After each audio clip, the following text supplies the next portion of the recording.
Ya tengo abierto el micrófono.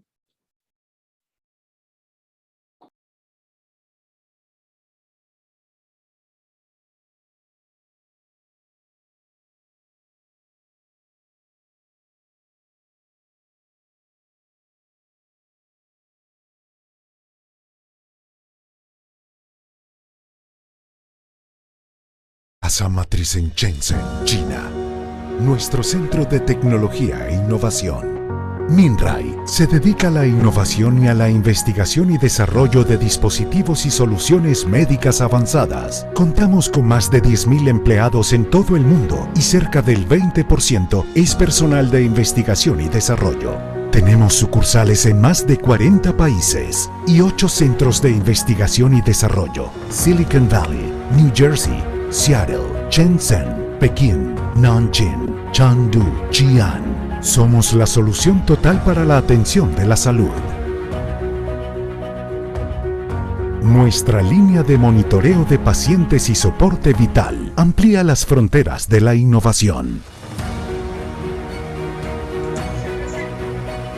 La línea de diagnóstico in vitro brinda precisión y eficacia para todos los laboratorios. Y la línea de diagnóstico por imágenes es la ampliación revolucionaria e inteligente de ultrasonido.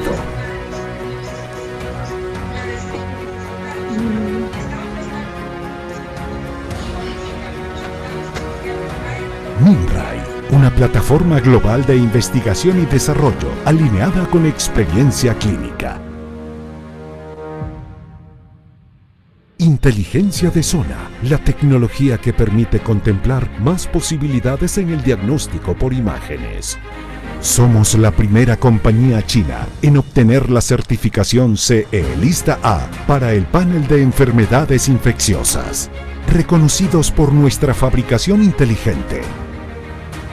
Tenemos cerca de 300 tipos de productos, más de 6.000 tipos de herramientas inteligentes, y nuestro centro de fabricación de 300.000 metros cuadrados.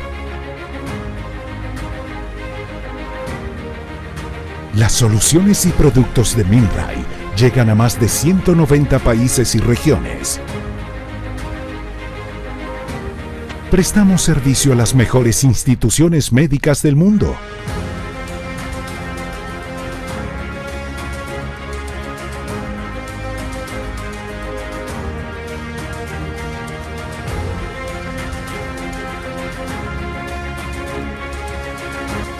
Prestamos servicio a más de 2/3 de los hospitales en Estados Unidos y a 19 de los 20 mejores hospitales en este país. Y brindamos servicio a más de 100 hospitales universitarios en Europa. Nuestra visión: salud al alcance de todos.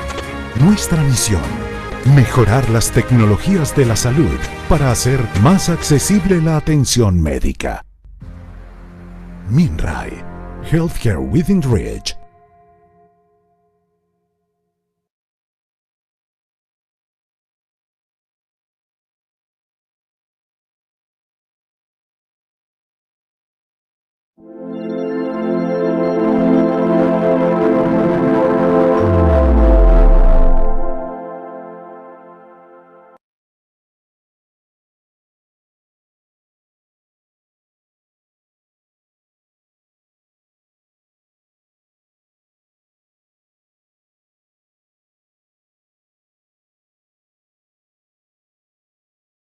Casa matriz en Shenzhen, China. Nuestro centro de tecnología e innovación. Minrai se dedica a la innovación y a la investigación y desarrollo de dispositivos y soluciones médicas avanzadas. Contamos con más de 10.000 empleados en todo el mundo y cerca del 20% es personal de investigación y desarrollo. Tenemos sucursales en más de 40 países y 8 centros de investigación y desarrollo: Silicon Valley, New Jersey, Seattle, Shenzhen, Pekín, Nanjing, Chengdu, Xi'an. Somos la solución total para la atención de la salud. Nuestra línea de monitoreo de pacientes y soporte vital amplía las fronteras de la innovación. La línea de diagnóstico in vitro brinda precisión y eficacia para todos los laboratorios. Y la línea de diagnóstico por imágenes es la ampliación revolucionaria e inteligente de ultrasonido.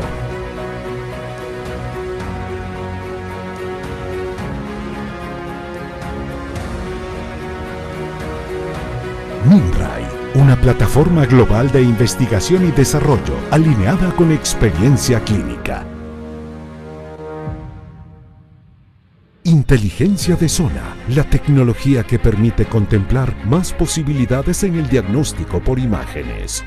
Somos la primera compañía china en obtener la certificación CE Lista A para el panel de enfermedades infecciosas, reconocidos por nuestra fabricación inteligente. Tenemos cerca de 300 tipos de productos, más de 6.000 tipos de herramientas inteligentes, y nuestro centro de fabricación de 300.000 metros cuadrados. Las soluciones y productos de MinRay llegan a más de 190 países y regiones. Prestamos servicio a las mejores instituciones médicas del mundo.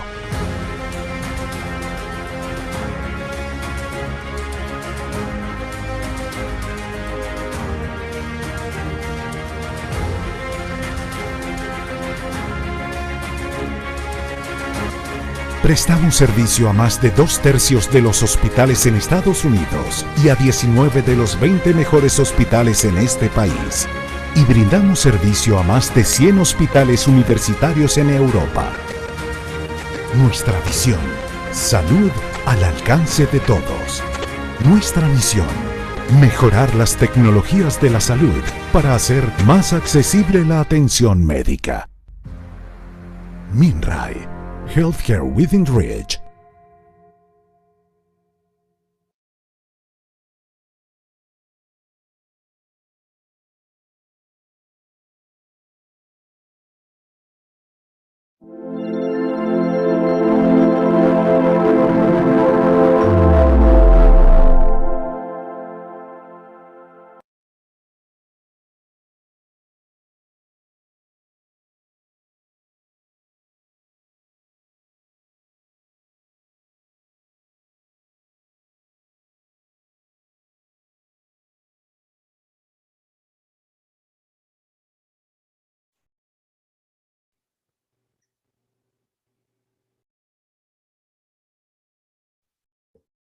Muy buenas noches. Bienvenidos a MUDEM. Soy la doctora Dania Mariel Félix Bernstorff. Soy especialista en medicina de urgencias y miembro de la mesa directiva MUDEM. Les doy la bienvenida a nuestra sesión mensual.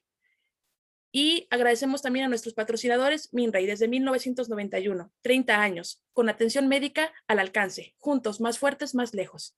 Es para mí un honor presentar al médico, especialista en medicina de urgencias y residente en medicina de medicina crítica en hospitales de especialidad del Centro Médico Nacional La Raza, el doctor Moisés Aguilar de los Santos.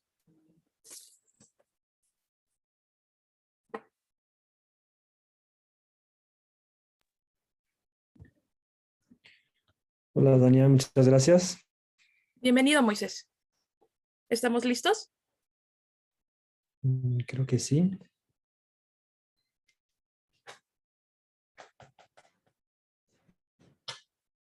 Déjame compartirte la pantalla.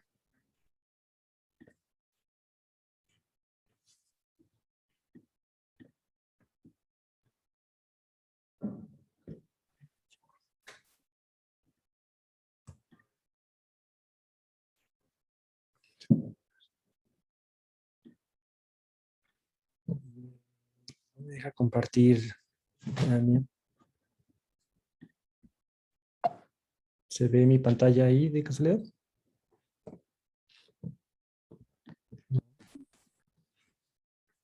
Estamos teniendo un poquito de dificultades, vamos a solucionarlas.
A ver, ¿ahí se ve mi pantalla?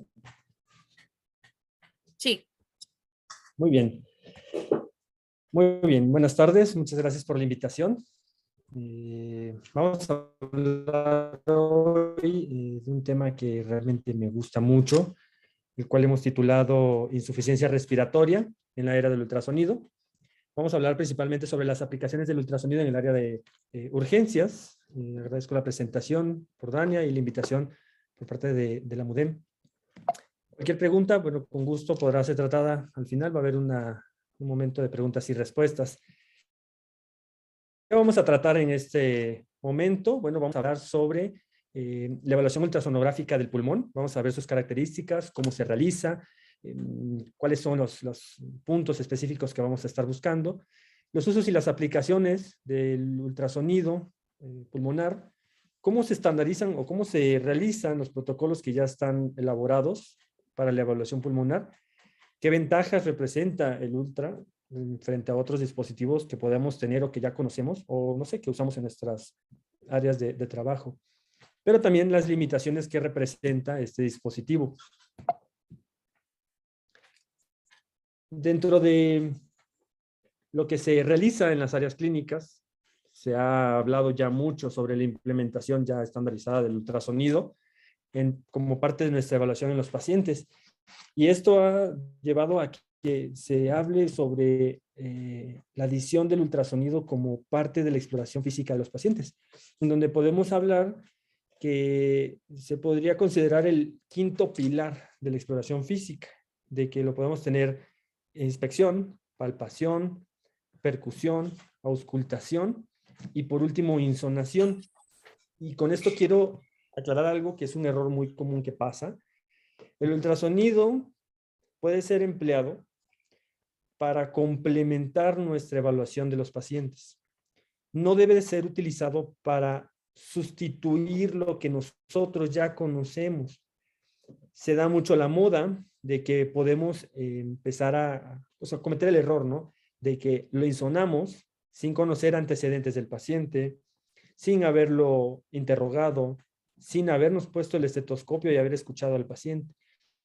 El ultrasonido debe de ser empleado para complementar lo que yo ya estoy buscando, para sacarme de dudas si me encuentro en una decisión entre dos vertientes y tal vez el ultrasonido me dé más información para irme sobre una o sobre otra.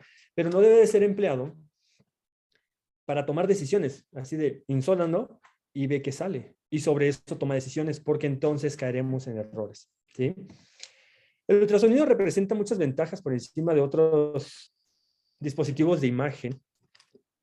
Hablemos de tomografía, resonancia, rayos X estáticos, en donde nosotros llevamos al paciente al área de imagen, o rayos X portátiles. ¿Por qué? Porque el ultrasonido es rápido. Se puede realizar de forma rápida en el paciente y aparte es inocuo, porque este no tiene una emisión de radiación o representa algún riesgo para el paciente si lo hacemos repetitivas veces. Es reproducible. ¿Qué quiere decir? Yo puedo pasar visita en la mañana, insonar al paciente y volverlo a repetir en la tarde. O puedo tomar una decisión con base en lo que realicé o lo que yo vi en el ultrasonido y después de la intervención puedo volver a revisar cómo respondió mi paciente con esto. Esto lo hace algo reproducible y como es inocuo, no pasa nada.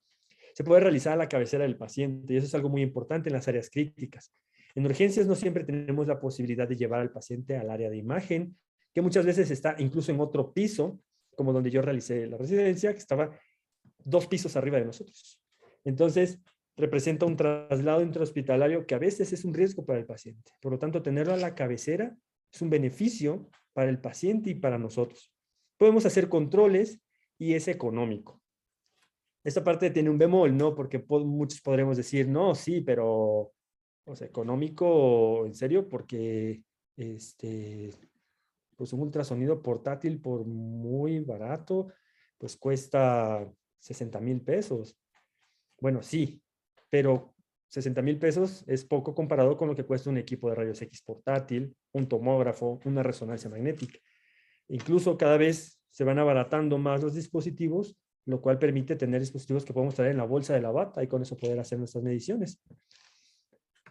Para realizar el ultrasonido pulmonar, hace años, antes del 98, Se consideraba que el pulmón no era un órgano insonable, no era un órgano que le podíamos poner el ultrasonido porque no nos iba a dar nada de información.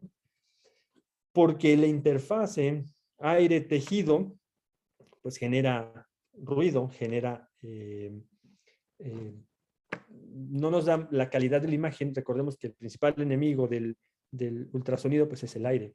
Entonces, esto generaba pérdida de la imagen y no veíamos el órgano como tal, como insonar el corazón, en donde vemos sus cavidades, sus válvulas, o el hígado, donde podemos ver la vasculatura. Entonces, a partir de esto, en 98 se empiezan a hacer estudios y se empieza a ver que los que se generan en el pulmón son los que nos pueden dar información. Por lo tanto, el ultrasonido pulmonar es el único ultrasonido que se realiza y que nos da información con base en los artefactos que se generan. Nosotros no vemos el pulmón como tal, vemos los artefactos y hemos visto con qué se relaciona cada uno de ellos. El doctor Lichtenstein en el 2010, entre todos los artículos que ha publicado, nos da 7 principios básicos para la insonación del pulmón. Número 1 decía que se puede realizar con cualquier máquina sencilla que tenga un transductor lineal, convexo o microconvexo. No necesitamos tener un ultrasonido especial, un transductor especial. El agua y el aire tienen tendencias gravitacionales opuestas. ¿Qué quiere decir? Si buscamos neumotórax, lo más seguro es que lo encontremos en las partes anteriores y superiores. Si buscamos líquido, más seguro lo encontraremos en las partes posteriores y bajas. Estas evaluaciones se han estandarizado como todos los protocolos ultrasonográficos, en donde vamos a ir viendo los puntos ahorita. Todos los signos van a partir de la línea pleural para abajo, ¿sí? Empezando por la pleura, cuando lo evaluamos pleura y evaluamos parénquima, y entonces vamos a evaluar todo a partir de ahí. Lo que está por arriba del pulmón realmente no nos va a interesar. Los músculos intercostales, los arcos costales, la piel, el tejido celular subcutáneo, quedan por demás porque no es lo que estamos buscando.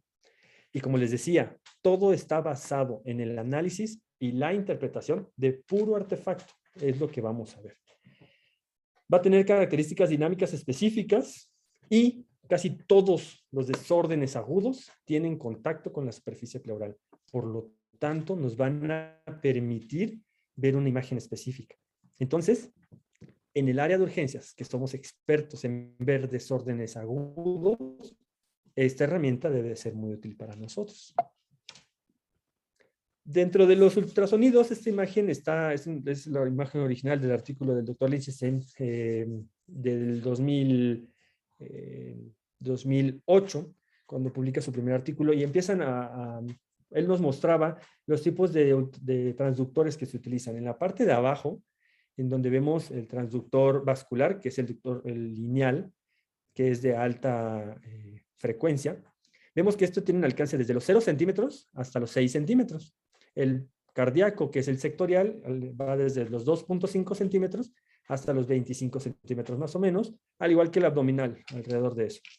Y acá arriba podemos ver los tipos de artefactos que vamos a buscar, o los tipos de, más bien, patologías. Consolidaciones, derrame pleural, los tipos de línea. Entonces, llama la atención sobre esto, que para nosotros poder hacer una adecuada evaluación del paciente,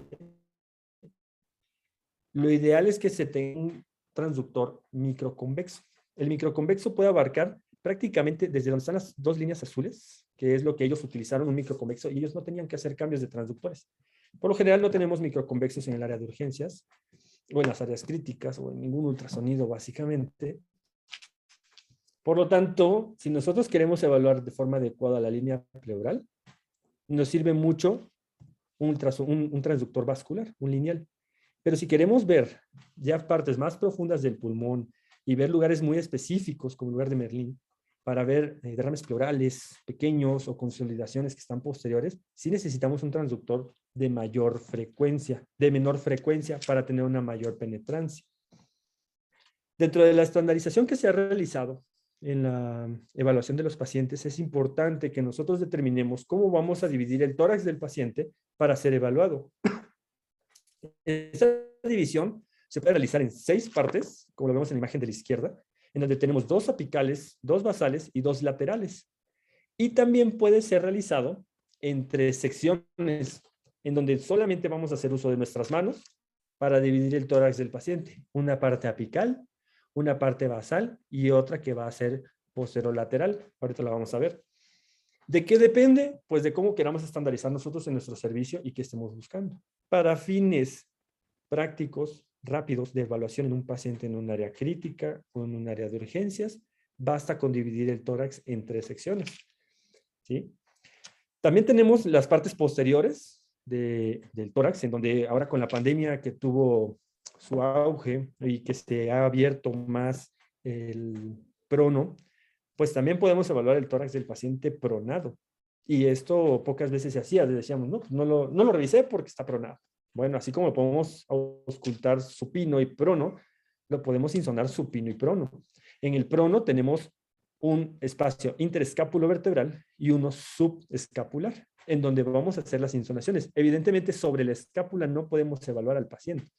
¿Por qué? Porque la escápula, al ser un tejido óseo, no nos permite el paso del ultrasonido. Pero tenemos también estos dos que podemos echar mano. ¿Qué vamos a ver una vez que ponemos el transductor sobre nuestro paciente? Los libros nos dicen, pues que primero tenemos que ver una imagen similar a esta, y para saber que estamos bien colocados buscamos algo que le llaman el signo del murciélago. Vamos a ver varios signos que tienen nombres raros, pero así los llamaron ellos, pues tienen todo su derecho. Entonces, ese le llaman signo del murciélago, en donde ellos mencionan las 2 líneas que se generan en el borde superior de los arcos costales, pues representan el ala o las alas de los murciélagos, y la primera línea que se genera por la pleura, ese es considerado el cuerpo del murciélago. Entonces, ¿cómo vamos a ir encontrando o en qué forma vamos a ir encontrando en el ultrasonido? Primero vamos a ver el tejido celular subcutáneo en la parte superior, que ahorita está en verde. Eso es piel y tejido celular subcutáneo. Seguido de eso, vamos a ver una imagen hiperecoica, blanca, gruesa, la cual va a tener repeticiones hacia abajo. Estas repeticiones van a tener una misma distancia una de la otra, y estas son consideradas línea A. Tenemos la línea pleural, y debajo de esto tenemos las líneas A. Esas líneas no existen, son repeticiones de la línea pleural. Y tenemos 2 secciones en donde no vamos a ver imágenes. ¿Por qué? Porque tenemos los 2 arcos costales que están delimitando el espacio donde nosotros estamos insonando, y debajo de esos arcos costales va a haber una sombra acústica de los 2 lados. Entonces, ahora que volvemos a ver la imagen, ya podemos identificar mejor las estructuras que habíamos mencionado. Tejido celular subcutáneo, línea pleural, los arcos costales que generan su sombra y el espacio de insonación. En movimiento, ¿cómo se ve? De esta forma, identificamos tejido celular subcutáneo, los arcos costales con sus sombras, la línea pleural, y posterior a eso, por debajo de esta vemos las repeticiones que son las líneas A. Si prestamos atención, en la línea pleural se ve un movimiento de deslizamiento uno con otro, un movimiento fino, como si caminara una línea, no sé, de hormigas o algo pequeño, una sobre otra. Y esto representa literalmente el movimiento de la línea de la pleura parietal y la pleura visceral que están en contacto una con otra.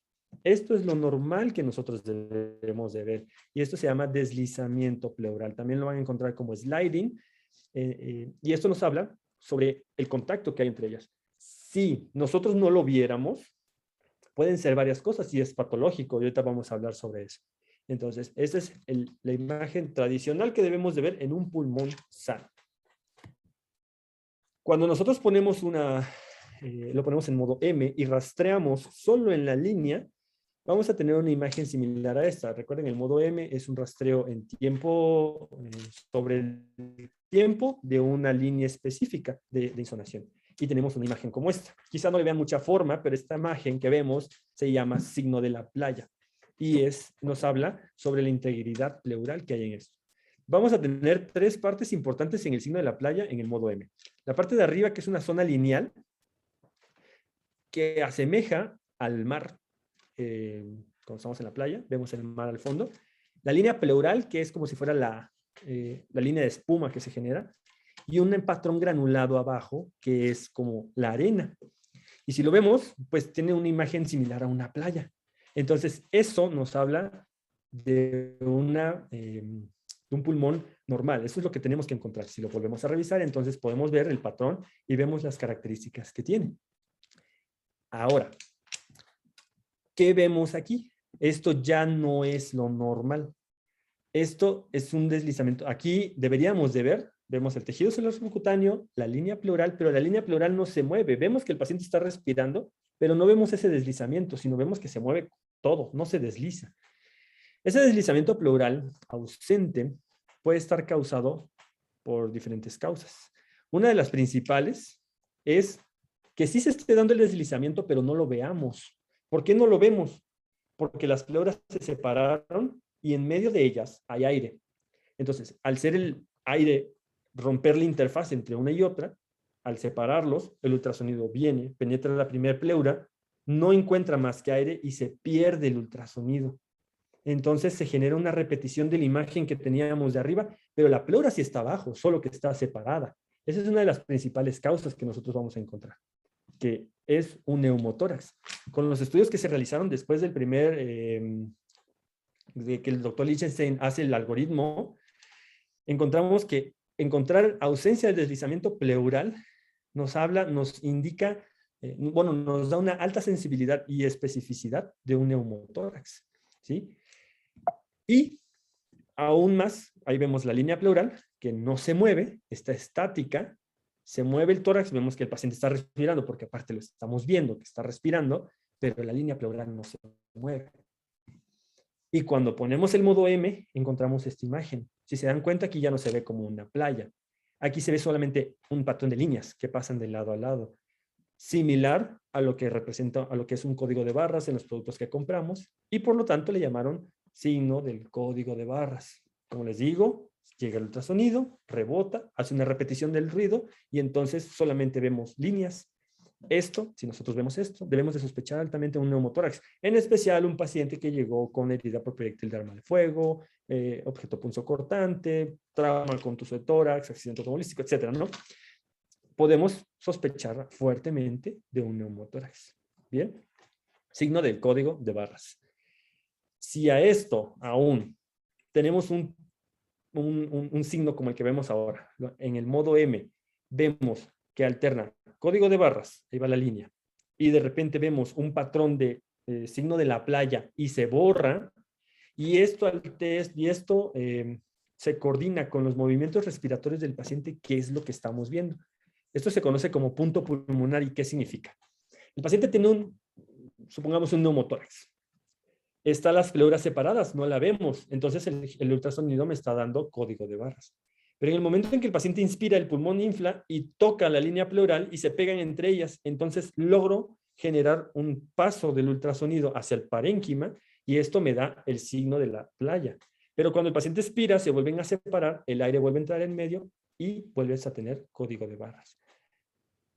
El punto pulmonar es un signo patognomónico de neumotórax. Si ustedes llegan a tener un paciente con antecedentes para un neumotórax, tienen duda, no hay radiografía portátil, no hay camillero para llevarlo a radiografía, no hay rayos X, o simplemente quieren hacer un diagnóstico rápido, tienen el ultrasonido, se lo ponen y ven punto pulmonar, ese paciente tiene neumotórax. Y tienen todo a favor para detectar o para diagnosticar un neumotórax en ese caso. ¿Ok? Entonces, recuerden, es eso. Ahora, no todas las ausencias de deslizamiento significan neumotórax. Y esos son los bemoles que vamos a ir hablando de cada parte que veamos. No todos son neumotórax. ¿Por qué? Porque ¿qué pasaría si están las dos pleuras y debajo de la pleura visceral se está generando un foco neumónico que está haciendo un proceso inflamatorio y esto hace que haya una adherencia entre las pleuras? Y en ese punto no va a haber sliding por la adherencia de las pleuras. Entonces, una consolidación o un foco neumónico subpleural puede generar ausencia del sliding. Un paciente que tuvo un proceso de cáncer y estuvo generando derrames pleurales continuos y llega a cirugía de tórax y le hace pleurodesis, ese paciente nunca va a tener sliding porque las dos pleuras están pegadas, porque le pusieron algún producto, talco, no sé, que pega las dos pleuras, y ese paciente no va a tener deslizamiento, por ejemplo. pacientes que hagan fibrosis porque tienen enfisema pulmonar de larga evolución, que tuvo una sonda endopleural por mucho tiempo y hizo un proceso fibrótico en esa parte. Por eso es importante, como les decía, la clínica. No solo llegar a insonar y decir, oye, no se le mueve la pleura. Seguro tiene un neumotórax, ponle la sonda endopleural. Y el paciente no tenía nada. Tal vez tenía unos antecedentes que no pregunté. ¿Okay? Otro signo que podemos encontrar que es patológico son las líneas B. Recordemos que las líneas A eran repeticiones que iban en forma horizontal de la pleura y todas tenían la misma distancia una de otras. Pero aquí vemos unas líneas que salen de la pleura, se extienden hasta el fondo del área de insonación, son hiperecogénicas, en su trayecto borran las líneas A, se mueven con la respiración y todas parten de la pleura. Todas esas características que mencioné son las características que el doctor Lindsay menciona sobre una línea B. Si pausamos la imagen y la vemos que tenemos línea pleural arriba, tenemos los arcos costales, tenemos las sombras, y la línea A está cortada. ¿Qué lo corta? Estas líneas se extienden de la pleura hacia abajo en forma de cola de cometa. Se empiezan pequeñas y se van haciendo grandes hasta abajo. Y en su trayecto borran las líneas A. Esto se conoce como una línea B. ¿De qué nos habla la línea B? De una ocupación intersticial. ¿Sí? Hablan sobre problemas intersticiales. ¿Cuándo las podemos encontrar? El paciente que lo reanimé fuertemente, reanimación hídrica fuerte, y empezamos a ver que el paciente tiene dificultad respiratoria después de que le pasé 3 cargas de 1000, por ejemplo, o algo así exagerado. O aquel paciente que tiene insuficiencia cardíaca y viene con estertores crepitantes bilaterales, pongo el ultrasonido y encuentro esto en todos los pulmones. Ese intersticio está lleno de agua y generan estas líneas B. No todas las líneas B son patológicas. Podemos encontrar en los pacientes hasta 3 líneas B, las cuales pueden ser normales. A partir de 3, 4, 5, muchas, o que todo se vea B, eso ya es patológico. Pero podemos llegar a tener hasta 3 líneas B en el área de insonación y considerarlo normal. En especial en las áreas basales del pulmón. En esas áreas, recordemos, las zonas de West son áreas mejor perfundidas, pero poco ventiladas. Entonces van a poderse ver más líneas B en esas áreas, a diferencia de las zonas apicales. Si lo volvemos a ver, ahora sí la identificamos bien. Línea pleural arriba, las líneas B, y borran en su trayecto las líneas A. Vean esta comparativa. La de la izquierda es un transductor convexo. Podemos ver varios espacios intercostales. De hecho, ahí se ven 2. Y la del lado derecho es un lineal. Vemos un espacio intercostal a la vez. Y pues uno tiene una forma más triangular y el otro una forma más recta. Uno tiene mayor definición en el tejido subcutáneo porque es de mayor frecuencia. Esta imagen la pongo, o estas imágenes las pongo por una cosa en específica. Les decía, el ultrasonido se genera y se analiza con los artefactos. Irónicamente, entre más viejito sea el ultrasonido, mejor se van a ver los artefactos. O sea, mejor ultrasonido pulmonar podemos realizar del paciente. Porque los ultrasonidos antiguos no tenían algo que tienen los nuevos, los grandes ultrasonidos que manejamos ahorita, que son los, no sé cómo se llaman, anuladores o los eliminadores de artefactos. Esos nuevos nos quitan los artefactos y nosotros buscamos artefactos. Entonces, si nosotros a la hora de la configuración del ultrasonido no quitamos la eliminación de artefactos o quitamos los armónicos que se ponen muchas veces cuando usamos el sectorial para cardio, pueden generar fallas. Por ejemplo, el ultrasonido de la izquierda, el que es el convexo, pareciera que tuviera 3, 4 líneas B. Por lo tanto, lo podríamos empezar a considerar patológico. Pero si analizan bien la imagen, hay sitios de donde salen líneas B del mismo punto, salen 2, pero del mismo punto. Eso se genera cuando tenemos prendidos los armónicos en el ultrasonido. En el ultrasonido del otro lado, el lineal, el que es cuadrado, vemos que todas las líneas B salen de puntos distintos de la pleura. Eso es lo que deberíamos de ver. Si vemos que salen varias líneas B del mismo punto, es una falla nuestra al operar el ultrasonido. Y puede generar confusiones porque podemos pensar que son muchas, cuando en realidad es una, pero se fragmenta. Los armónicos nos las están engañando, ¿sí? Las compañías de ultrasonido saben esto y por lo tanto los nuevos ultrasonidos Super Pro que tenemos tienen un modo que se llama modo pulmón, que lo activas y literalmente desactiva todo lo sofisticado que traen los nuevos ultrasonidos y nos dejan el ultrasonido, como algunos artículos lo refieren, desnudo, el ultrasonido puro, sin eliminador de artefactos, sin armónicos, solo la imagen. Entonces recuerden eso, si su ultrasonido no tiene el modo pulmón, vean que no estén activados ni los armónicos ni la eliminación de artefactos. Otro signo patológico, signo de la medusa. Aquí francamente podemos ver en la parte superior el hígado y vemos cómo hay una parte que está así flotando y se mueve. Esa parte es el pulmón, que está en un medio anecoico, negro. Eso es agua. Esto se genera cuando hay un derrame pleural. Llámese como sea, o sea causado por lo que sea. Puede ser agua, sangre, una mala colocación de un catéter que está infundiendo propofol al tórax, por ejemplo, un propotórax. Lo que sea líquido. Ese pulmón está flotando en agua. Y cuando el paciente respira, tiene ese movimiento que es llamado el signo de la medusa, o incluso algunos lo llaman signo de la lengua o la lengüeta, como se mueve. Esto nos habla de un derrame pleural. El ultrasonido tiene una gran ventaja aquí. Para que nosotros detectemos un derrame pleural en una radiografía en un paciente de pie, necesitamos al menos 150 mililitros en el tórax. Para identificarlo en el paciente que normalmente manejamos, que es el paciente acostado, necesitamos alrededor de 500 mililitros para poder identificar un derrame pleural. 500 mililitros en el tórax. Pero con el ultrasonido bastan 5 mililitros en el tórax para que nosotros podamos empezar a identificar el derrame pleural. Evidentemente, un derrame pleural de 5 mililitros no le genera disnea a nadie.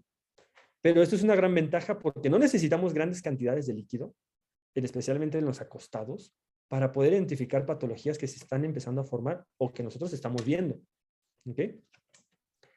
Y otra gran ventaja es lo que podemos hacer aquí. Si se dan cuenta, aquí se está realizando una medición en el espacio interpleural. Es una forma de realizarlo, no es la mejor, en donde medimos la máxima separación de las pleuras, la pleura parietal con la pleura visceral, y podemos tener algo así. La distancia interpleural por 20. Y entonces nos habla de cuántos mililitros hay. De hacerlo es encontrar una imagen como la que vemos aquí, que se llama imagen del cuadrilátero, en donde vemos un cuadrado que se forma entre el pulmón y el tórax. Poner el modo M y tendremos esto, el signo del sinusoide. Esa imagen ondulada que se ve se genera por los movimientos respiratorios del paciente. Pausamos y hacemos la medición en la máxima distancia o en la máxima separación pleural. Y lo que nos mida, no sé, 5 centímetros, 5 por 20, y esa va a ser la cantidad de líquido que tiene el paciente en el tórax, ¿sí? Entonces nosotros podemos hacer una cuantificación, la cual quizá en ese momento no nos pueda decir, bueno, tiene 100 mililitros, 120 mililitros, no voy a ir a drenarlo, pero se lo mido ahorita, tiene 100, y en el turno de la tarde ya tiene 200, y en el turno de la noche ya tiene 350, entonces algo está pasando ahí, o algo estoy haciendo mal, o tal vez yo le estoy infundiendo algo al tórax a ese paciente, o la patología que según yo iba a resolver, no estoy resolviéndola. Entonces, puedo hacer las mediciones seriadas, y eso ya me está dando información. Otra patología que podemos ver, consolidaciones. Literalmente podemos ver la ocupación alveolar y podemos ver imágenes similares a esta. Esta es una ocupación subpleural, en donde vemos hasta arriba el tejido celular de nuevo, la pleura, y enseguida abajo vemos una imagen hiperecogénica, heterogénea, con una forma de puntilleo que se tiende a la agrupación entre ellos. Y por debajo vemos una sombra, pero ya no es negra, ya no es anecoica, ya es blanca, conocida entre los imagenólogos o en los libros de imagenología como sombra sucia. Es una repetición de la interfaz líquida que se generó y nos da una sombra sucia, blanco, debajo de esta imagen. Eso nos habla de una consolidación, de una ocupación alveolar que está habiendo, secundario a un proceso seguramente neumónico, por ejemplo. Esto lo podemos ver de otra forma. Depende cómo sea la evolución. Si recordamos en las clases de fisiopatología, de neumología, cuando nos hablaban de las fases de la neumonía, habían fases que se llaman la hepatización roja, etcétera. Hay una fase de hepatización. Y también es visible en el ultrasonido. Pero en el ultrasonido la fase de hepatización es porque literalmente la imagen que vemos en el pulmón se parece a la imagen que vemos del hígado. Y si es en el lado derecho, podemos hacer la comparativa. Porque en la imagen podemos ver, en la parte superior de la imagen, se ve el pulmón. Y tiene una morfología ultrasonográfica muy similar a lo que tenemos del otro lado, que es el hígado. Entonces, el pulmón se empieza a parecer mucho al hígado y podemos ver como si hubieran dos hígados divididos por una membrana o una capa o una imagen hiperecogénica. Está el hígado, el diafragma y lo que aparenta ser otro hígado, que es el pulmón. Y esto nos está hablando de una neumonía, las típicas neumonías adquiridas en la comunidad, que son basales, derechas. Son las típicas que nos llegan al área de urgencias. Paciente que llega con tos, fiebre, dificultad respiratoria. Antes de COVID no pensábamos en COVID, pensábamos en estreptococo neumonía. Entonces, vemos este tipo de imágenes como si fueran dos hígados. Y a esto se le conoce como hepatización. Si lo vemos en una imagen ya en movimiento, vemos cómo de repente aparece el hígado y es obvio cuál es el hígado porque se ve su vasculatura, está al lado derecho, donde está la marca del sector. Vemos el hígado, el diafragma y al lado hay algo que asemeja a otro hígado, pero es el pulmón que por el proceso inflamatorio que está teniendo, la ocupación alveolar y la respuesta inflamatoria, tiene una imagen ultrasonográfica similar o igual al hígado. ¿Bien? Entonces, si vemos, tenemos estos patrones que podemos encontrar. Primero, un pulmón normal, en donde vemos una pleura pegada con otra pleura y debajo ya hay alvéolos. En el modo M vemos lo que conocemos como el signo de la playa, ¿sí? Ya vemos el agua, ya vemos la espuma y ahora ya vemos la arena, ya entendemos por qué se llama signo de la playa. En una imagen real vemos cómo se ve en un modo bidimensional y en una tomografía pues se ve así, un pulmón normal. Del otro lado vemos el neumotórax, ¿sí? O aire en la pleura. Vemos una pleura, un espacio, otra pleura, y entonces sabemos que en ese espacio hay aire, por lo tanto, no vamos a ver nada. ¿Cómo lo vemos en el ultrasonido? Ausencia del sliding, ¿sí? Ojo, y esto es muy importante. Aunque haya ausencia del sliding, se pueden generar líneas A. Eso no pasa, no interrumpe. Lo que nunca van a ver es un neumotórax con líneas B. Para que las líneas B se generen, las dos pleuras tienen que estar unidas. Por lo tanto, si ustedes ven un deslizamiento, una ausencia de deslizamiento pleural, pero ven líneas B, piensen en otra cosa que no sea neumotórax. Porque las dos pleuras están pegadas. Ese paciente tiene otra cosa. Y yo les recomendaría que lo mandaran a una tomografía porque tiene otra cosa que no es un neumotórax y que no van a lograr ver por el ultrasonido. Puede ser un CA, puede ser un proceso inflamatorio, puede ser ya algo crónico propio del paciente, no sé. Pero nunca van a ver líneas B en un neumotórax. ¿Cómo se ve en la tomografía? Que en muchos casos, ¿por qué tomografía? Bueno, porque la tomografía en muchos casos es el gold standard para el diagnóstico de patologías, ¿sí? Vemos pues la ausencia de parénquima y todo el parénquima retraído hacia el ilio. Muy bien. Derrame pleural, lo mismo, pleura, líquido, y vemos el espacio que se genera entre ellos, y vemos cómo está contenido el líquido y está desplazando el tórax.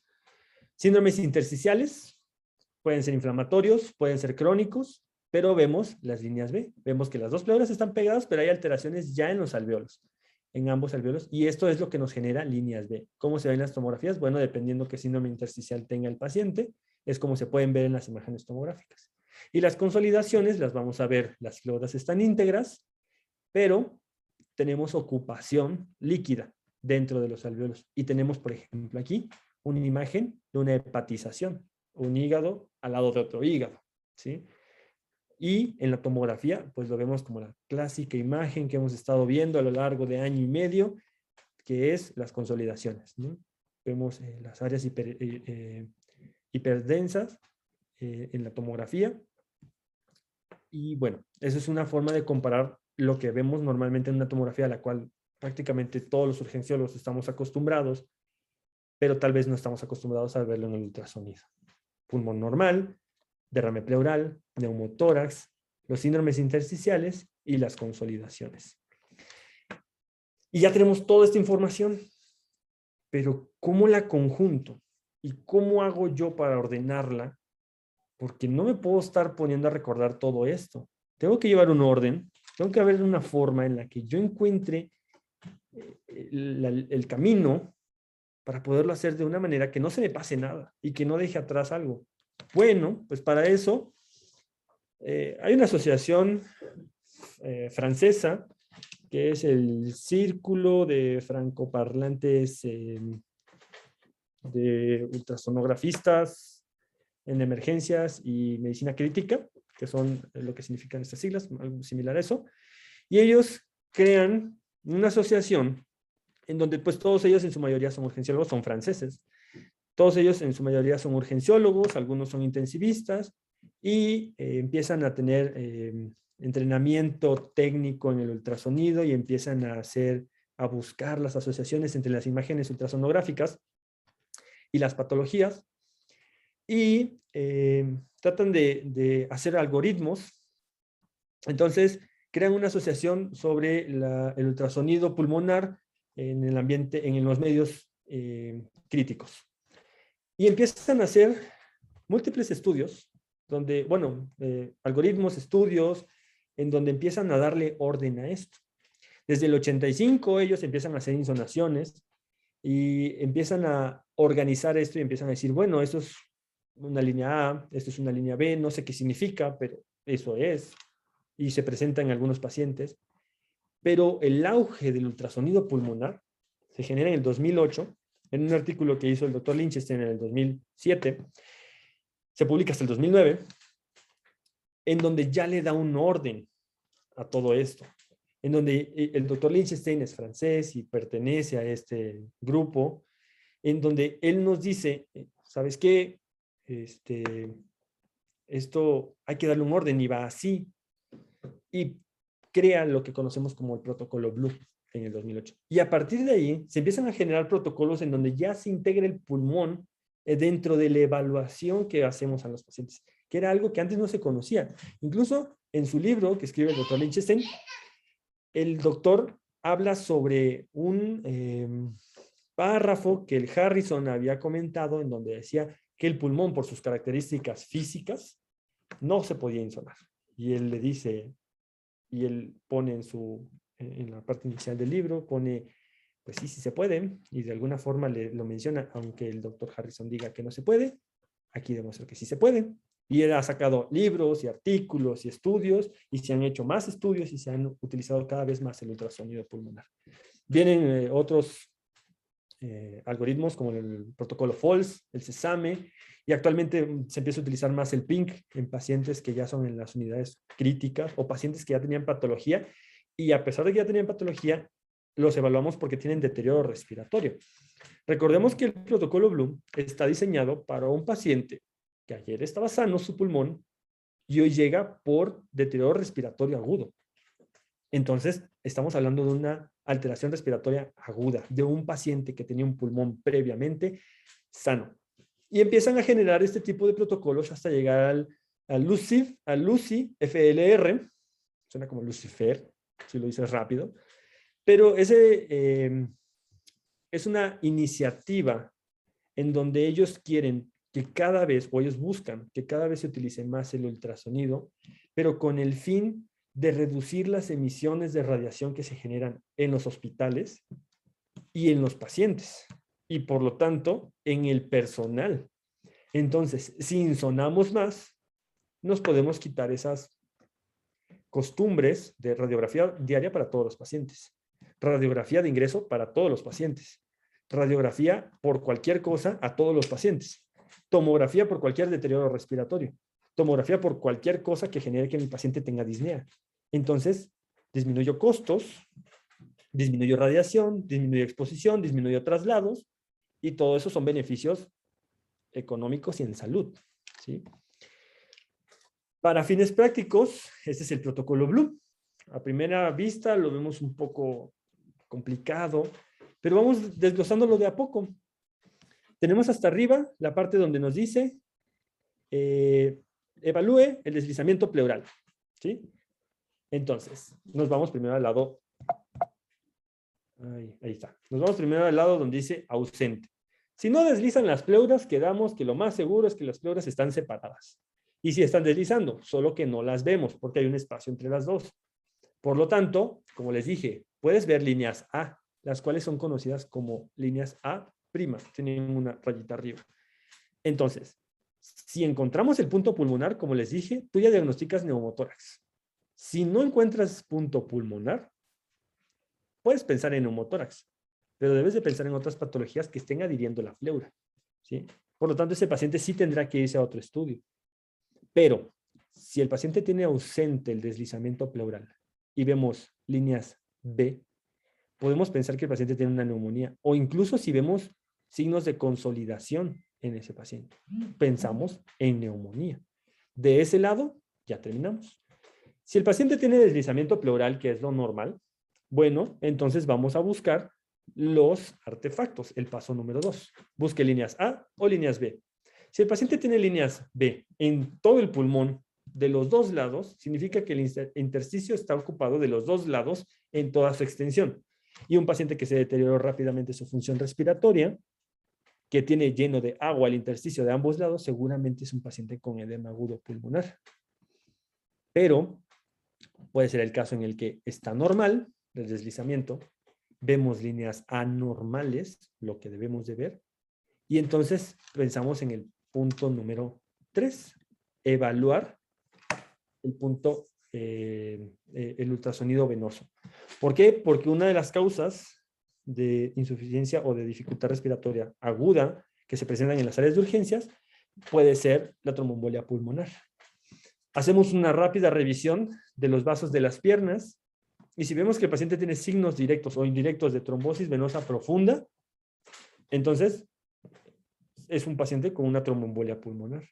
Ojo, aquí no estamos hablando de pulmón. Yo sé que muchos pueden pensar, pero es que también le podemos hacer un rastreo cardíaco, es que también le podemos hacer otras cosas. Sí, pero el protocolo es muy simple y tiene puntos muy rápidos. Esto se debe realizar en pocos minutos en el paciente. Vemos que todo va bien, el pulmón prácticamente se ve bien, pero la vasculatura desde las piernas ya está mal y nosotros vemos directamente el trombo o vemos datos indirectos del trombo, pensamos en una embolia pulmonar.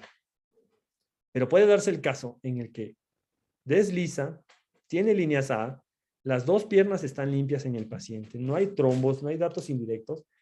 Buscamos incluso la parte posterior del paciente, los laterales en la parte posterior, y no hay nada, no hay consolidaciones. Estamos hablando de un paciente que todo está normal. Pero ¿cuál es la diferencia aquí? ¿Por qué esos pacientes se siguen incluyendo en el protocolo? Porque es un paciente que llegó con dificultad respiratoria. Por lo tanto, el paciente clínicamente tiene dificultad respiratoria, está desaturando, está con signos de dificultad, todos los que no sabemos. Pero ultrasonográficamente todo me da bien, bien, bien, bien.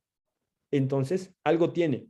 Por descarte, ese paciente, entonces, o es una exacerbación del EPOC o una agudización de asma, porque tiene dificultad respiratoria.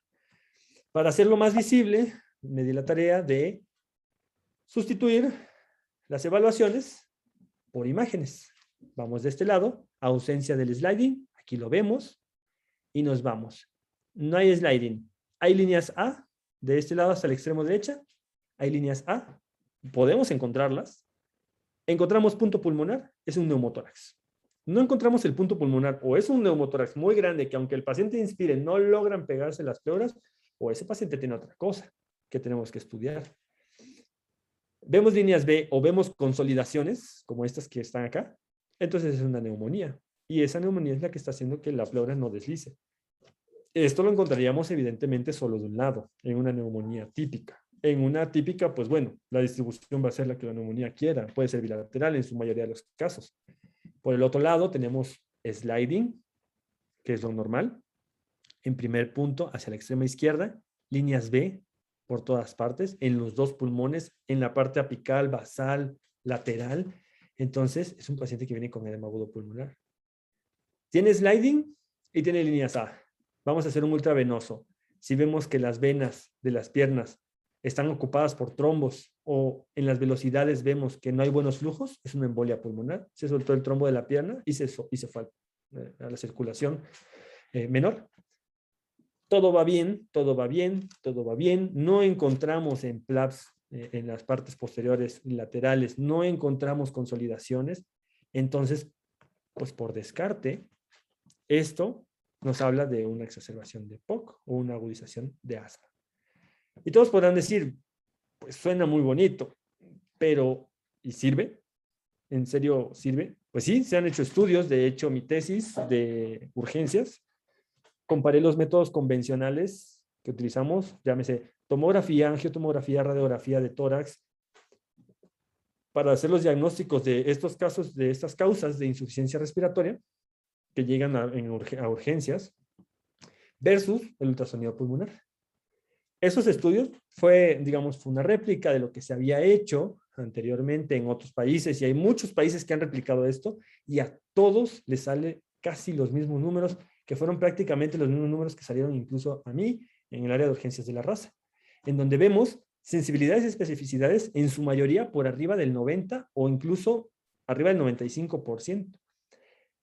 Y eso, si dicen, bueno, pero es que por ahí veo una sensibilidad del 81%. Sí, pero si vieran cuánto tiene de sensibilidad una radiografía o una tomografía, y que hay estudios que tienen sensibilidades o especificidades del 60%, esto está muy por encima y supera en diagnóstico por mucho a los métodos convencionales, que no solamente son menos sensibles o específicos, sino que también son más caros, exponen al paciente a radiación y necesitan traslados. Por lo tanto, es un riesgo al que nosotros exponemos al paciente. Y todo esto se puede hacer a la cabecera del paciente, lo puedo estar replicando, se lo puedo enseñar a los R- una y otra y otra y otra y otra vez hasta que se lo aprendan. Y todo esto nos da información útil, ¿sí? Vemos edema agudo pulmonar, un perfil B bilateral, B arriba, B abajo, B a un lado, B de los dos lados. Entonces el paciente llega con dificultad respiratoria y la clínica pinta para que sea un edema agudo pulmonar. Sensibilidad, 97%. Especificidad, 95%. Bastante alto. Asma EPOC, considerado un patrón normal, todo sale bien.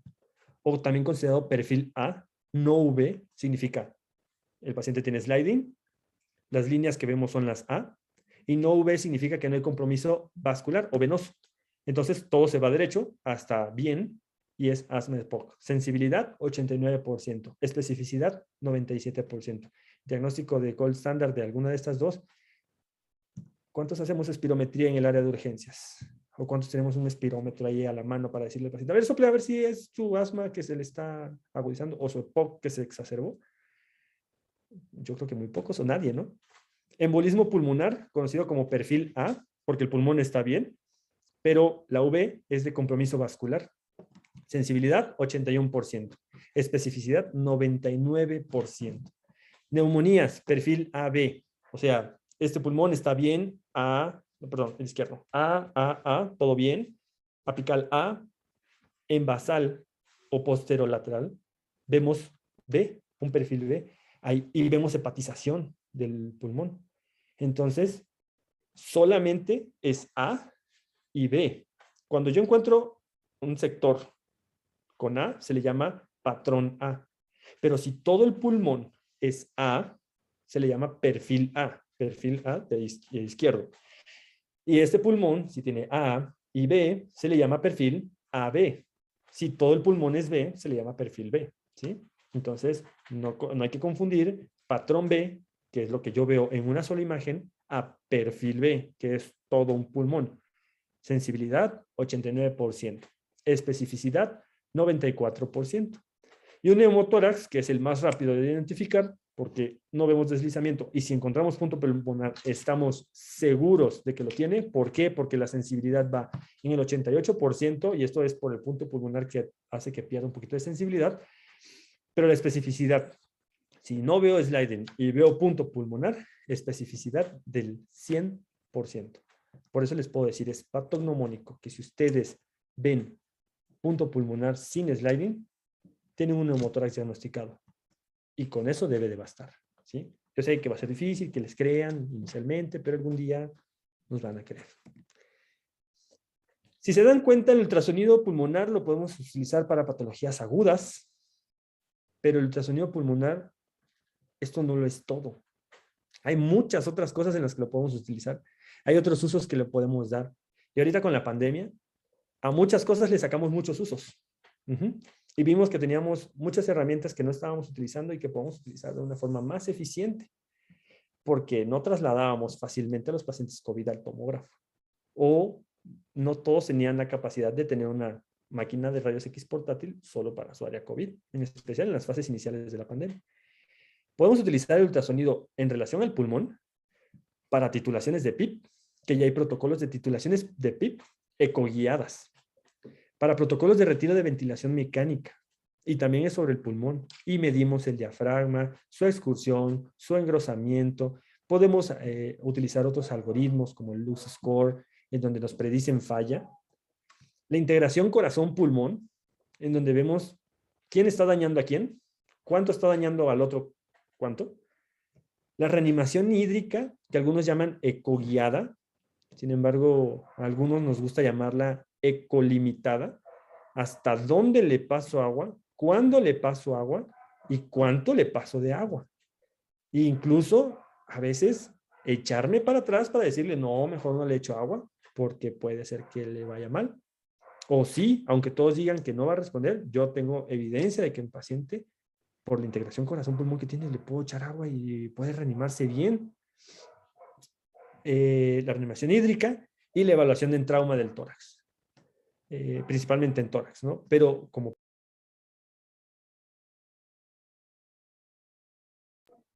parte de una evaluación de trauma, en conjunto, podemos evaluar el tórax específicamente. Si se dan cuenta, estas son algunas de otros usos que le podemos dar al ultrasonido en el pulmón. Sin embargo, esos son otros temas que si me invitan con gusto los podríamos tratar. Por mi parte es todo. Espero haberles podido aclarar un poco, enseñarles un poco de lo que hacemos normalmente de forma diaria con el ultrasonido en los pacientes en los pulmones, el orden que tenemos y haberles despertado un poco la curiosidad de que existen muchos algoritmos, existen muchas evaluaciones, existen otras formas de evaluar y que en realidad el ultrasonido pulmonar es muy fácil. De todos, creo que es el más fácil que se puede hacer. Es muy fácil aplicarlo, reproducirlo, enseñarlo y nos da tanta información que una vez que lo empiecen a hacer, prácticamente quieren empezar a insonar a todos sus pacientes. Insisto, no desplacen las otras partes de la evaluación en el paciente. Esto viene a complementar, no viene a sustituir, ¿sí? Y si ustedes hacen toda su exploración, toda su clínica, como debe de ser, no se les va a escapar nada, o se les va a escapar lo mínimo, lo casi nada. Y a su juicio clínico los va a hacer recuperar esos pacientes. Entonces, tenemos un espacio para preguntas, con mucho gusto los escucho. Espero haberles mostrado algo nuevo, haberlos orientado si ya lo conocían, o despertarles la curiosidad en otras cosas. Y muchas gracias. Gracias, doctor. Muchas gracias, doctor. Vamos a pasar a ver un video de nuestros patrocinadores antes de iniciar nuestra sesión de preguntas y respuestas.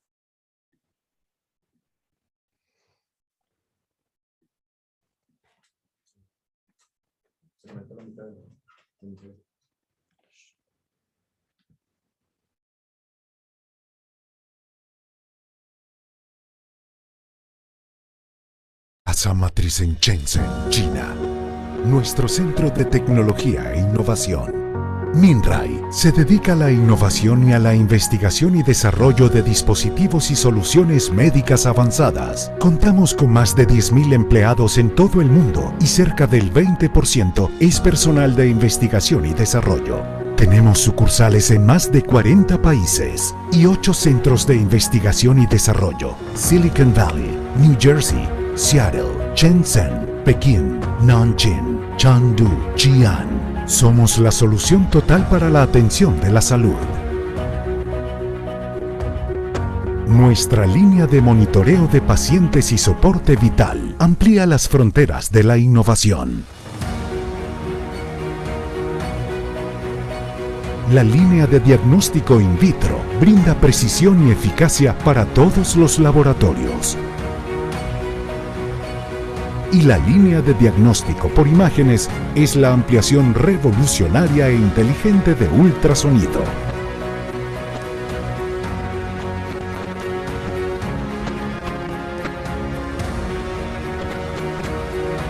MinRay, una plataforma global de investigación y desarrollo alineada con experiencia clínica. Inteligencia de zona, la tecnología que permite contemplar más posibilidades en el diagnóstico por imágenes. Somos la primera compañía china en obtener la certificación CE Lista A para el panel de enfermedades infecciosas, reconocidos por nuestra fabricación inteligente. Tenemos cerca de 300 tipos de productos, más de 6.000 tipos de herramientas inteligentes y nuestro centro de fabricación de 300.000 metros cuadrados. Las soluciones y productos de MinRay llegan a más de 190 países y regiones. Prestamos servicio a las mejores instituciones médicas del mundo.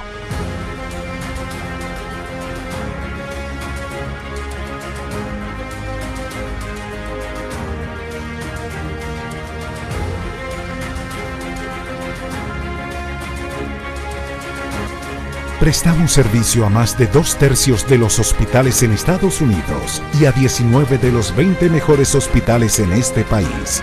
Y brindamos servicio a más de 100 hospitales universitarios en Europa.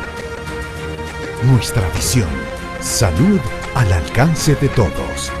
Nuestra misión: mejorar las tecnologías de la salud para hacer más accesible la atención médica. MinRay, Healthcare Within Reach.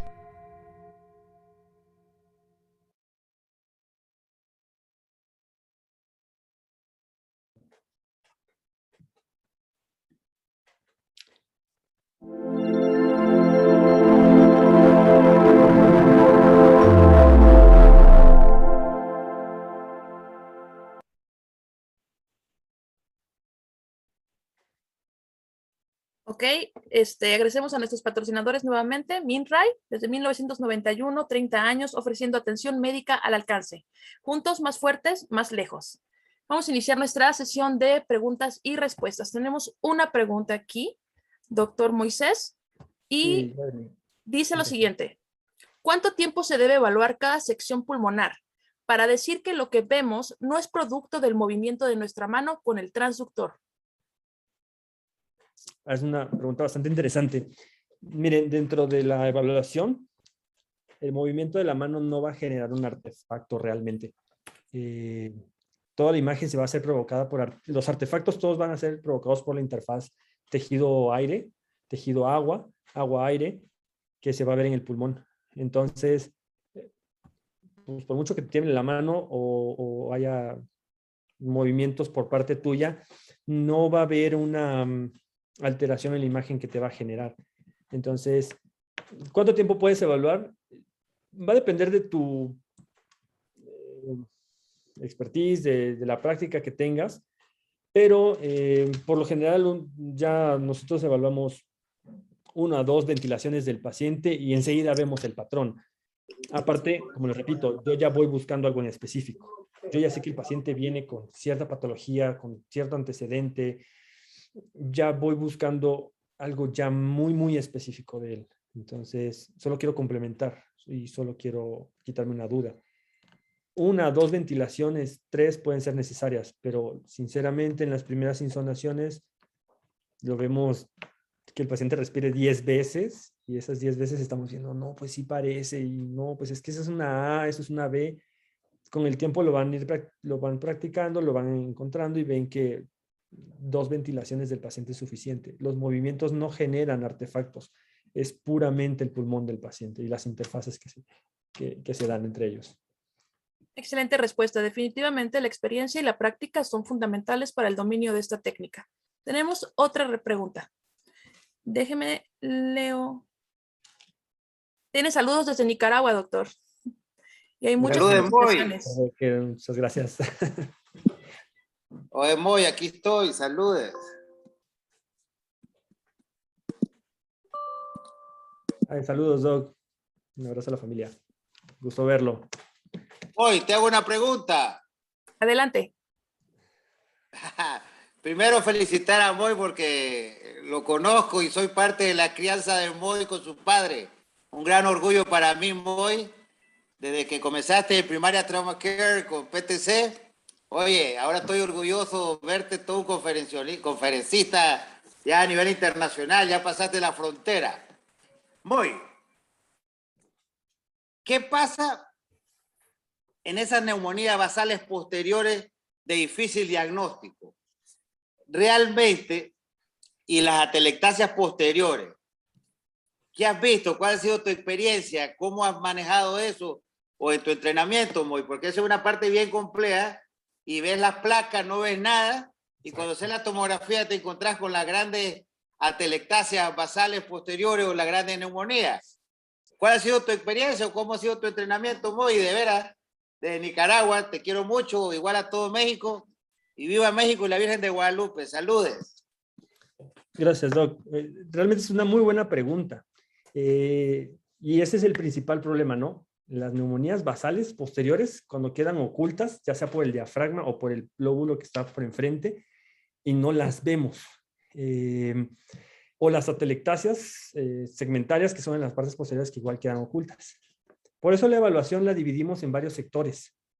Y tenemos una de las partes que evaluamos, son las partes posterolaterales del tórax, en donde vamos a insonar hasta la parte de atrás. Si vieron en las imágenes, justo por debajo del hígado se hacía un triángulo, que es donde se mete el ángulo costodiafragmático, y estamos viendo la parte más posterior del pulmón. Esas neumonías, claro que van a quedar encubiertas principalmente en las radiografías, pero en el ultrasonido van a quedar al descubierto. Ese tipo de neumonías que mencionan, que están muy basales, muy posteriores, son las que veíamos en las imágenes precisamente, en donde se ven las hepatizaciones. Se ve el hígado, el diafragma y el pulmón, ya sea con un patrón de ocupación acinar, de ocupación alveolar, o con una hepatización, dependiendo la etapa en la que se encuentre. Y no van a quedar ocultas, porque estamos evaluando esa parte posterior también del tórax. De hecho, PLAPS, la imagen, las siglas PLAPS que estuvieron viendo, se llama posterolateral alveolar pulmonar síndrome pulmonar posterolateral o pleuroalveolar posterolateral, en donde vamos a ver esas partes que quedan ocultas normalmente a la vista en una radiografía, ¿sí? Y vemos ahí ya las consolidaciones. Ahora, las atelectasias también tienen patrones específicos. Eso que veíamos nosotros de ocupaciones acinares, también las pueden encontrar, ocupaciones alveolares, las pueden encontrar en alguna literatura como un patrón C. De consolidación, bueno, quedó porque ya había A, ya había B, ahora tenían que ponerle algo C y que también queda con consolidación para que no se nos olvide. Hay veces que vemos esos patrones C dinámicos que aparecen y desaparecen o se mueven conforme el paciente respira, y hay patrones que son estáticos, en donde el paciente, aunque respira, la imagen se sigue repitiendo. Esas atelectasias que mencionan, que son segmentarias, tienen esos comportamientos. Son patrones C estáticos. El paciente respira y la imagen sigue estando ahí. Y vemos que hay una ocupación en el parénquima que genera imágenes de repeticiones detrás de ella y no quedan ocultas ante el ultrasonido. Obviamente tendríamos que llevarlo a una tomografía en unas situaciones normales, pero en este caso, con una insonación completa, aunque sean 3 sectores que dividamos, podemos encontrar esas patologías sin necesidad del traslado del paciente. En realidad, eso es una gran utilidad. Ahí necesitamos transductores que sean de frecuencias más bajas, en donde podemos penetrar más el pulmón a una menor calidad de la imagen, pero podemos ver más profundo.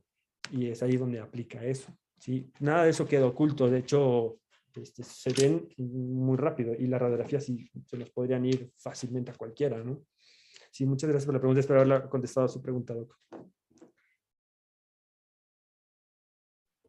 De acuerdo. Tenemos otra Claro, pregunta, doctor. claro, gracias, muy amable. Bendiciones a todos. Nuestra siguiente pregunta, doctor, es, en COVID-19, ¿qué tanto puede sustituir el ultrasonido pulmonar a la tomografía de alta resolución? Bueno, recordemos que el ultrasonido tiene una limitante de profundidad, ¿sí? Y de sectores. Entonces, dentro de lo que nosotros podríamos ver, o que vemos y veíamos mucho, y seguimos viendo, y vamos a seguir viendo, en los pacientes con COVID, era de que solo se ve patrones intersticiales, se ven ocupaciones alveolares en los pacientes, o vemos patrones B bilaterales. Si seguimos el algoritmo de una forma estricta, así muy religiosa, acabaríamos en algo que nos dijera edema agudo pulmonar. Pero si no sabemos interpretar bien los factores, aquí estamos viendo que hay ocupación o hay alteraciones intersticiales en los pacientes, pero porque estamos ante una neumonía atípica de distribución bilateral. Entonces el paciente bilateralmente va a tener un patrón B, un perfil B bilateral. No está en edema agudo pulmonar, está con una neumonía típica. Entonces, en esos casos, esos bemoles, esas cosas que tenemos que tener cuidado y saber qué significan comúnmente y qué otras cosas pueden significar. Evidentemente no le vamos a poder dar una correlación o una clasificación como puede ser las clasificaciones que utilizamos ahorita como el CORRATS, en donde nos dice el paciente tiene tanto porcentaje pulmonar afectado. Nosotros no lo vamos a poder clasificar, pero sí vamos a poder decir, pues tiene afectación apical derecha, basal derecha y posterolateral derecha, o sea, todo el pulmón derecho está ocupado. Y el izquierdo también. O podremos ver solamente alteraciones basales, bilaterales, pero las ápices están todavía en un perfil A. No hay afectaciones intersticiales, por ejemplo. En donde sí nos sirven mucho, que es donde la tomografía ya no cobra tanta importancia, es en el seguimiento del paciente.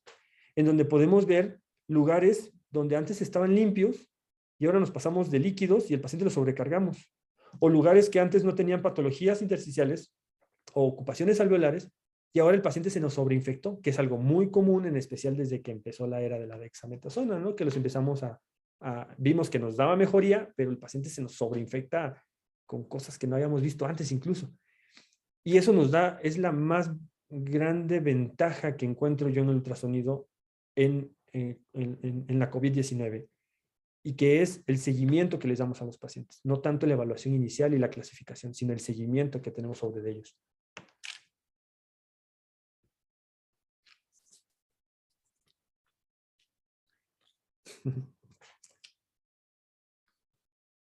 Creo que no te escuchas, Dania. Lo siento. Vamos a pasar a la siguiente pregunta, doctor. Dicen, buenas noches. ¿Están realizando algún protocolo con ultrasonido en pacientes con SDRA secundario a COVID en su unidad? Sí, hay creo que 2 tesis ahorita específicamente de puro ultrasonido pulmonar. Y hay, no sé, de los R2 hay otras 2 tesis tal vez que se están llevando a cabo. Creo que más que nada es de uno que se están llevando protocolos. Nosotros llevamos un esquema de seguimiento a los pacientes donde tenemos unas hojas de datos y vamos recopilando datos y sí les damos el seguimiento a los pacientes. Como tal protocolo, no los conozco realmente, sí sé que se están llevando a cabo y todos son en pacientes con SIRA por COVID, que es lo que está ahorita de moda. Gracias, doctor. Nuestra otra pregunta es, ¿nos podría platicar un poco más sobre los protocolos de titulación de PIP ecoguiados y si ustedes los han aplicado en su servicio? Sinceramente, yo no los he aplicado. He estado leyendo, son una tendencia nueva que se está llevando. Hay otros grupos que sí los hablan mucho de ellos y se lleva más a cabo sobre la desaparición de patrones a grandes rasgos, porque esto tendría que ser todo un tema de física, que tendríamos que hablar y de ultrasonografía o física aplicada a la ultrasonografía, pero para fines prácticos empezamos a ver cómo empiezan a desaparecer patrones intersticiales o patrones de ocupación alveolar y empezamos a tener normalización en los patrones, o sea, empezamos a ver perfiles A o patrones A en los pacientes conforme la titulación del PIP. Apenas están iniciando todas estas situaciones, no está estandarizado, no es como otras que conocemos para titulaciones de PIP. Por eso les decía, son temas aparte, extensos. Tengo la información, con gusto se las podría mandar porque sí es bastante amplio, pero básicamente se fundamenta en eso. Los cambios de patrones que vemos a la hora de ir titulando nosotros la PIP en los pacientes, como hacemos similar con otras técnicas. Muchas gracias, doctor. La siguiente pregunta dice, ¿hay algún signo específico que diagnostique COVID para no realizar TAC? Esto porque hay sitios geográficos donde no se cuenta con tomografía. No. De hecho, la tomografía no diagnostica COVID. No sugiere COVID. COVID se diagnostica por PCR, ¿no? Se sospecha con clínica, se apoya con una imagen, pero necesitamos una prueba, porque tenemos otras patologías que nos pueden dar imágenes muy similares, en radiografías, por ejemplo, en ultrasonidos, pero en tomografía pues tienen sus patrones específicos, ¿no? Conciliaciones subpleurales, bilaterales, pero un signo específico de COVID por ultrasonido no lo hay. Y de hecho, específico por tomografía tampoco lo hay. El diagnóstico es serológico, a fuerza, por PCR. Muy bien, doctor. Doctor, ¿algún comentario? Hay una pregunta en específico. Usted, en su experiencia, o bueno, a ver, vamos a plantearla bien, porque dice, durante su formación académica, ¿cómo usted o cuándo empezó a dominar la técnica del ultrasonido?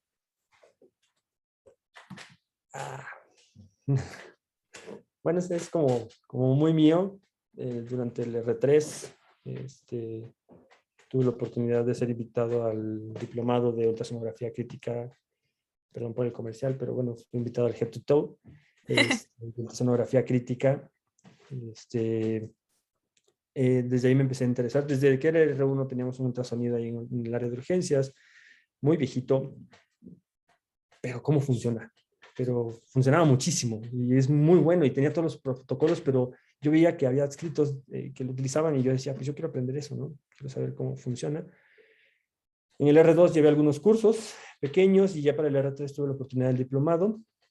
Me interesé tanto que a partir de ahí empecé a hacer como protocolos internos en el área con los residentes que se interesaban y empezábamos a evaluar a los pacientes y de repente ya queríamos hacer hasta las notas guiadas por ultrasonido y fuimos cada vez implementándolo más y bueno, luego mi tesis la hago sobre eso y cuando estoy ahorita en la terapia pues también echamos a andar nuestro ultrasonido cada vez más y no sé, el gusto fue quizá desde el R1, pero se consolida ya a nivel del R3. Y luego lo que yo aprendo, pues trato de reproducirlo y pasárselo a mis compañeros de R-. Y ahí nos empezamos a retroalimentar entre todos. Y bueno, ahorita en la terapia, pues son varios que traen conocimientos, que lo dominan y que también hemos ido aprendiendo uno de otros y nos hemos ido alimentando entre nosotros en este aspecto. Sí, fue más o menos por ahí, pero realmente en los programas académicos de urgencias no viene como tal ultrasonografía pulmonar. Eso fue algo que pues buscamos por fuera. ¿Y de hecho, cuál no es? viene ninguno. Ok, tocó un tema muy interesante, doctor. Definitivamente los programas académicos de urgencias, de medicina de urgencias en el país no incluyen ultrasonografía. ¿Cuál es su opinión acerca de eso? Es un tema nuevo. Si podemos ver, es un tema que apenas está tomando un auge. Incluso cuando nosotros lo empezamos a aplicar, sinceramente, tuvieron muchos adscritos que se oponían a esto, ¿no? De que nos decían, no, pero es que eso, ¿qué? No sirve, no aplica, no funciona, no lo pierde a tiempo. Conforme fueron viendo que sí funciona, que sí se aplica, que sí es bueno, que sí nos daba información, ellos mismos se fueron interesando. Habría que replantearlos, pues, los programas académicos. Hay muchas tecnologías actuales y la tendencia de urgencias a cada vez interesarse más en la evolución de los pacientes, o sea, meterse más en las evoluciones de los pacientes, de ya no pocas horas, porque pues nuestra estancia de los pacientes en urgencias no son las pocas horas, la realidad, aunque las normas digan eso, los pacientes nos quedan muchas horas y nosotros seguimos haciéndole y seguimos buscándole y luego los mandamos ya con diagnósticos, tratamientos y prealtas a pisos. Entonces, todas esas cosas son nuevas que tienen que replantearse pues, directamente con los encargados de las especialidades, ¿no? Tenemos que mostrarles que la ultrasonografía pulmonar, la ultrasonografía, la evaluación neurológica por Doppler transcraneal, la vaina del nervio óptico, la ecocardioscopía, no somos ecocardiografistas, sino ecocardioscopistas. Vemos una insonación rápida del pulmón, del corazón, del abdomen. Si hablamos de ultrasonido en el área de urgencias, solo es FAST, pero porque es algo muy viejo. Pero esto nuevo, que no es tan nuevo, 2008, no se ha implementado todavía. Aquí es, pues, no sé si haya muchos residentes, pero esto es informarse uno primero para no andar haciendo tonterías, que creyendo que las estamos haciendo bien, demostrarle a los adscritos que tiene utilidad, que tiene evidencia científica, que sí se está haciendo en centros hospitalarios grandes de otros países, y nosotros tenemos ahí ese ultrasonido que nos donó imagenología y nos sirve, ¿qué tal si lo echamos a andar? Y entonces ellos se convencen y luego convences a tu jefe de servicio y te dan otro ultrasonido más padre, ¿no? Entonces, sí, yo creo que sí es necesario replantearlo, porque todo esto es lo que hay actualmente. Ya el estetoscopio, pues está empezando a quedar un poquito atrás. No lo estamos sustituyendo, pero ya tenemos otra cosa que nos ayuda aún más, ¿no? Como decíamos. Gracias por su respuesta, doctor. Tenemos una última pregunta. Nos preguntan, el seguimiento de pacientes recuperados de COVID con neumonía al 70%, con imágenes persistentes en TAC subsecuentes, ¿por cuánto tiempo y con qué frecuencia se le debe hacer rastreos radiológicos pulmonares para evaluar recuperación o secuelas? A ver, otra vez. Sí. Preguntan sobre por cuánto tiempo y con qué frecuencia se le debe de hacer rastreos y pulmonares para evaluación de la recuperación y secuelas en pacientes recuperados de COVID-19. Bueno, es bien sabido que las neumonías, incluso por tomografías, tardan semanas en desaparecer completamente. Entonces, si estas alteraciones por tomografía se siguen viendo durante semanas, las vamos a seguir viendo también por ultrasonido. Aunque aquí lo que domina es la clínica, ¿no? El paciente puede seguir teniendo su imagen residual de la neumonía que tuvo, puede seguir teniendo sus alteraciones, sus cambios, pero no vamos a ver clínicamente esos cambios en el paciente. Realmente hacer controles radiográficos para ver cómo va mi paciente no me va a otorgar más información de lo que yo veo poniéndole el oxímetro, viendo que ya satura bien a medio ambiente, viendo que tiene una recuperación, que está llevando rehabilitación. Eso es lo que me importa. Aunque la tomografía mantenga las imágenes, bueno, la puede tener 1 mes, 2 meses, pero no me va a dar imágenes. En realidad no hay una ley, una regla que nos diga tantos días, tanto seguimiento, tanto tiempo. No, no existe, porque bien sabemos que estas imágenes no desaparecen rápido. Excelente respuesta, doctor. Creo que alguien levantó la mano. Vamos a ver si nos quieren. Muy bien.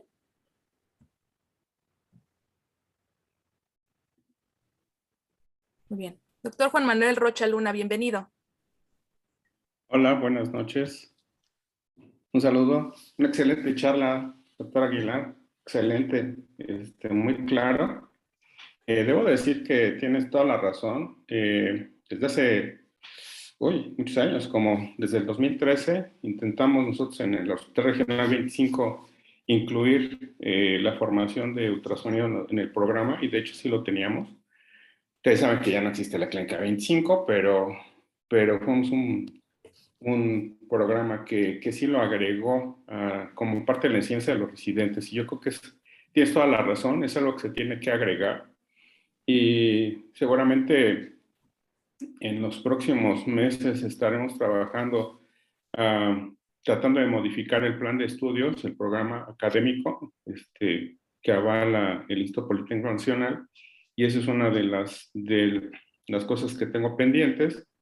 Teníamos un proyecto que no se consolidó, pero teníamos la intención de hacer un centro de entrenamiento en la 25 desde el 2013. Entonces no se llevó a cabo por muchas razones que estaban ajenas a nosotros, pero qué bueno que lo están haciendo y que sigue el interés, como eso es algo nuevo, pero Urgencias se caracteriza por eso, o sea, tenemos que innovar.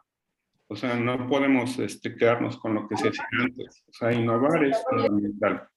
Entonces, hace un par de años en una conferencia mencionaba todos los retos que tenemos como urgenciólogos y bueno, urgencias está abarcando muchas cosas y como dices, en urgencias necesitamos aplicar la tecnología para hacer diagnósticos más rápidos y más precisos.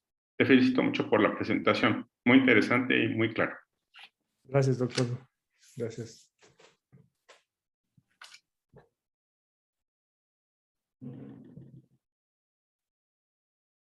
Creo que está silenciado otra vez, Dani.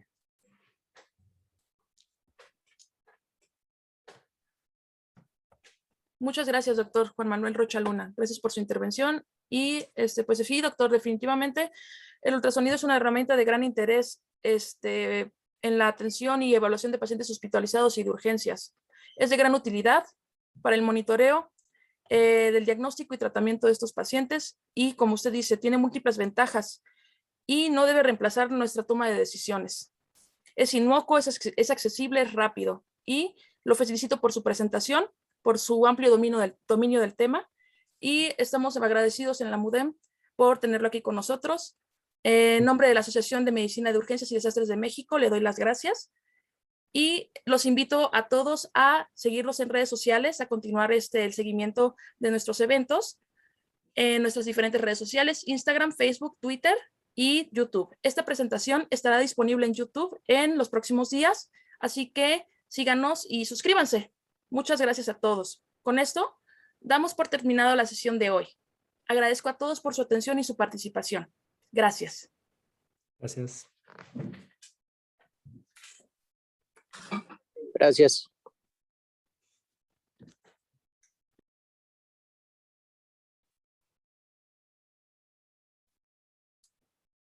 Sí. Disculpen, perdón. ¿Sí? Una disculpa, chicos, voy a poner en el chat el link, estará por alrededor de 5 minutos para que los que no pudieron registrarse puedan hacerlo y así recibir su constancia, ¿vale?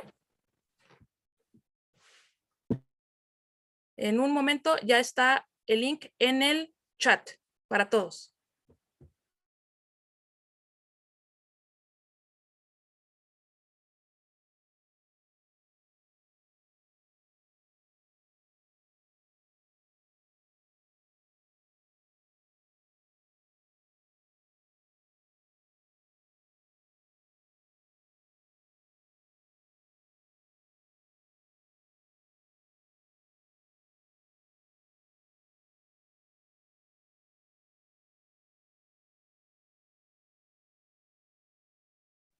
En estos momentos el registro está activado y en el chat tenemos ya la liga para que se registren y así en los próximos días puedan recibir su constancia. Esto estará abierto por 5 minutos. Gracias a todos.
De acuerdo. En este momento doy por terminada la sesión definitivamente.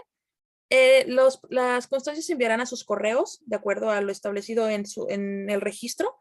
Es importante que anoten bien sus nombres porque luego habrá problemas para hacer las correcciones. Y entonces, bueno, a partir de ahorita cierro la sesión y muchas gracias a todos por acompañarnos. Los esperamos el próximo mes y síganos en redes sociales nuevamente para nuestros próximos eventos. Gracias a todos.